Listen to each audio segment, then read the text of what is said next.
وہ خوفناک رات۔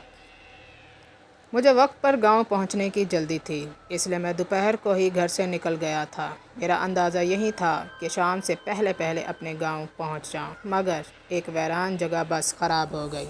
پہلے تو ڈرائیور اور اس کا مددگار خود ہی بس میں ہونے والی خرابی کو ٹھیک کرنے کی کوشش کرتے رہے، مگر جب ان سے خرابی دور نہ ہوئی تو ڈرائیور نے اپنے مددگار کو کسی میکینک کو بلانے کے قریبی قصبے کی طرف بھیجا۔ میکینک کے آنے کے بعد بس کے ٹھیک ہوتے ہوئے شام ہو گئی۔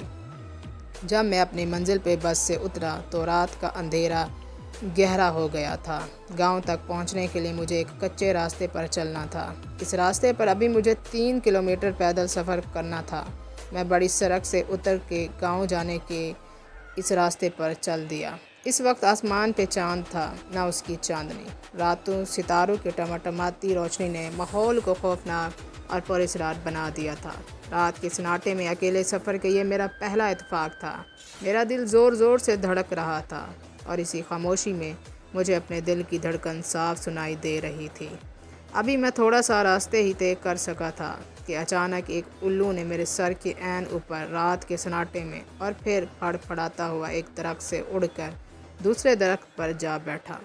رات کے سناٹے میں الو کی خوفناک آواز سے میں بری طرح ڈر گیا اور خوفناک زدہ نظروں سے ادھر ادھر دیکھنے لگا۔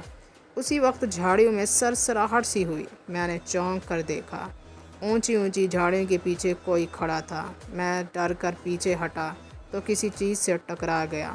ڈر کے مارے میرے منہ سے چیخ نکل گئی۔ مڑ کے دیکھا تو درخت تھا۔ میں بدحواسی میں درخت سے ٹکرا گیا۔ پھر اس درخت کے پیچھے بھی مجھے ایک ہیولا سا نظر آیا۔ میں پیچھے ہٹا تو وہ میری طرف بڑھا۔ میں ڈر کے بھاگا اور بھاگتا ہی چلا گیا۔ میں اندھا دھند بھاگ رہا تھا مگر اچانک ٹھٹک کر رک گیا۔ ایک لمبا تڑنگا بھوت میرا راستہ روکے کھڑا تھا۔ میں ڈر کے پیچھے ہٹا تو جھاڑیوں میں سے کسی نے مجھے پکڑنے کی کوشش کی۔ میں چیختا ہوا وہاں سے بھاگا۔ عجیب سرسراہٹیں میرا پیچھا کر رہی تھیں۔ بھاگتے بھاگتے میری نظر اس چڑیل پر پڑ گئی جو بال کھولے درخت سے الٹی لٹکی ہوئی تھی۔ اندھیرے میں اس کی آنکھیں انگاروں کی طرح لگ رہی تھیں۔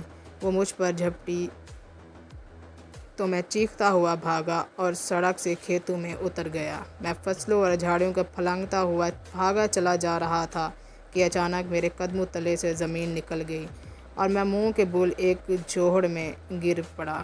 کچرے سے بھرے اس جوہڑ سے بڑی مشکل سے باہر نکلا۔ کچرا اور مٹی کے لیپ سے اب میں خود بھوت لگ رہا تھا۔ سردی سے میری کپ کپی چھوٹ گئی تھی، اس ڈر سے کہ وہ بلائیں پھر مجھ پر نہ آ پہنچیں۔ میں پھر بھاگنے لگا۔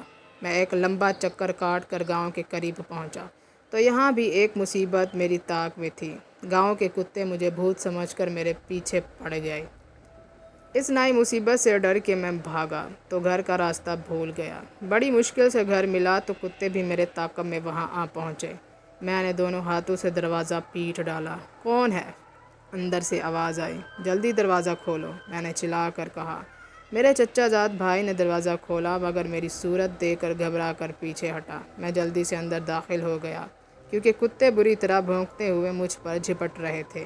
کون ہو تم؟ میرے چچا زاد بھائی نے لرزتی ہوئی آواز میں پوچھا۔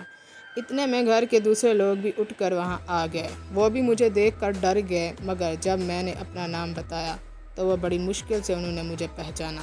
چچا زاد نے پوچھا، یہ کیا ہوا؟ کچھ بلائیں میرے پیچھے لگ گئی تھیں، میں نے ان کو بتایا۔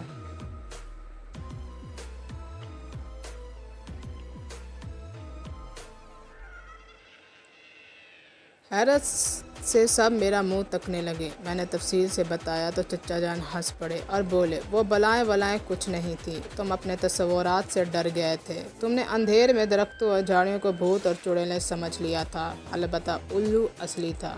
جب میرے اوزان ذرا بحال ہوئی تو میں نے پوچھا، چچا جان ٹھیک کہہ رہے ہیں، یہ میرے تصورات ہی تھے جو اندھیرے میں بھوتوں اور چڑیلوں کا روپ دھار گئے تھے، کیونکہ میں ہر وقت بھوتوں اور چڑیلوں کی کہانیاں پڑھتا رہتا تھا۔